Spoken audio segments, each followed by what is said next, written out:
नमस्कार दोस्तों, हाजिर हूं आपके सामने एक बार फिर से नेतागिरी लेकर। नेतागिरी वो शो जहां पर हम बात करते हैं सियासी गलियारों की, जहां हम बात करते हैं सियासी बयानों की।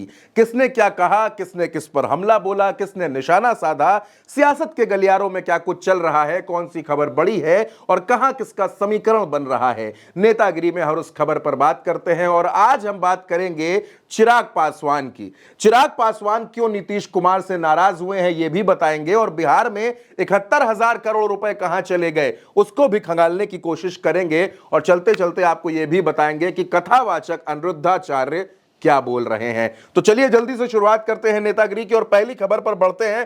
पहली खबर, नीतीश के साथ चिराग दुखी। चिराग पासवान ने एक बयान दिया।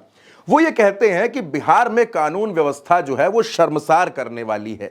बिहार का प्रशासन निकम्मा हो चुका है, कोई सुनवाई नहीं हो रही है, जनता परेशान है, अपराध इतना बढ़ गया है, लूट हत्या डकैती ये सब एक श्रृंखला की तरीके से चल रहा है। यहां तक तो सब कुछ ठीक लग रहा था कि चिराग पासवान प्रशासन पर नाराज हैं, अधिकारियों पर उनका गुस्सा फूट रहा है, जायज बात है। लेकिन नीतीश कुमार पर गुस्सा ऐसा हुए कि उन्होंने यह कह दिया कि मुझे इस बात का दुख है कि मैं इस सरकार का समर्थन कर रहा हूं जो अपराध को रोक नहीं पा रही है।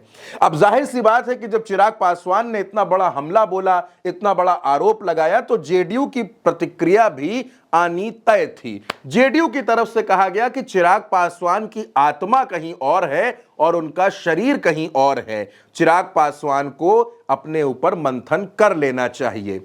यानी कि कुल मिलाकर एनडीए में जेडीयू और चिराग पासवान के बीच में जो तलवारें अभी तक लग रहा था कि खिंची खिंची सी हैं, वो तलवारें अब सीधे हाथों में आ गई हैं। चिराग पासवान और जेडीयू के बीच में खुली तकरार शुरू हो गई है। चिराग पासवान ये कह रहे हैं कि ये उनका दुख है, बहुत दुख है कि वो ऐसी सरकार का समर्थन कर रहे हैं जो अपराध को नहीं रोक पा रही है और हमें इसको रोकना होगा, लेकिन प्रशासन जो है वो बड़ा निकम्मा है। अब चिराग पासवान की इस प्रतिक्रिया को क्या माना जाए? उनकी ये नाराजगी एनडीए में फूट डलवा देगी, भगदड़ करवा देगी और विपक्ष के हाथों में एक बड़ा मुद्दा दे दिया है। यानी अब चिराग पासवान और नीतीश के बीच में किसी भी दिन एक ऐसी लक्ष्मण रेखा खिंच सकती है जो एनडीए के लिए बड़ी मुसीबत बनेगी।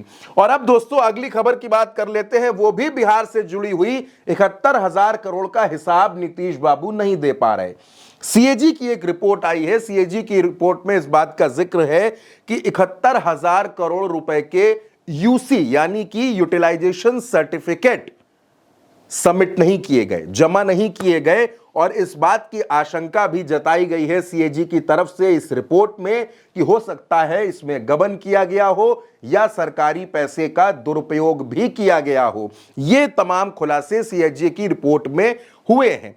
सीएजी की रिपोर्ट यह भी बताती है कि बिहार में पिछले एक साल में जो कर्ज है वो 12% से ज्यादा बढ़ चुका है नीतीश कुमार की सरकार पर और नीतीश की सरकार ने पिछले साल मिले हुए बजट में 20% हिस्सा खर्च ही नहीं किया।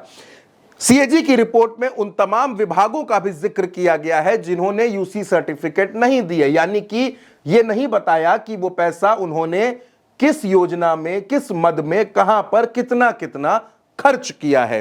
और अब यह बड़ा सवाल खड़ा हो गया है क्योंकि चुनावी साल में नीतीश कुमार के लिए एक बड़ी मुसीबत सामने आ गई है। सीएजी की रिपोर्ट ने हड़कंप मचा दिया है। 71,000 करोड़ का हिसाब नहीं है और तेजस्वी यादव ये कह रहे हैं कि ईडी और सीबीआई क्या सिर्फ विपक्ष को परेशान करने के लिए है? सत्ता पक्ष से सवाल कौन पूछेगा? तो कौन पूछेगा सवाल, इस पर भी बड़ा मंथन चल रहा है।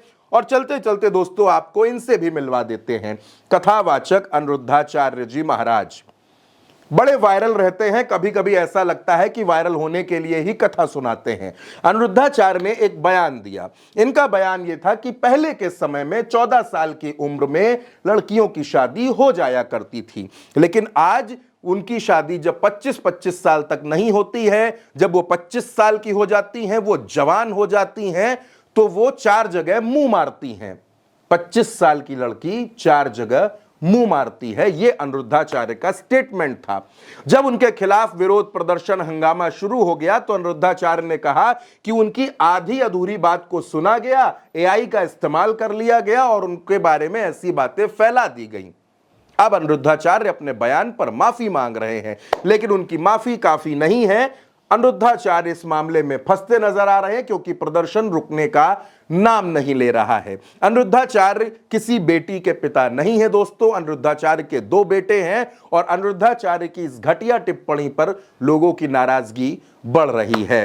तो आज नेतागिरी में हमने आपसे बात की अनिरुद्धाचार्य पर, बिहार पर, चिराग के बारे में, इन तमाम खबरों पर। आज के नेतागिरी में इतना ही।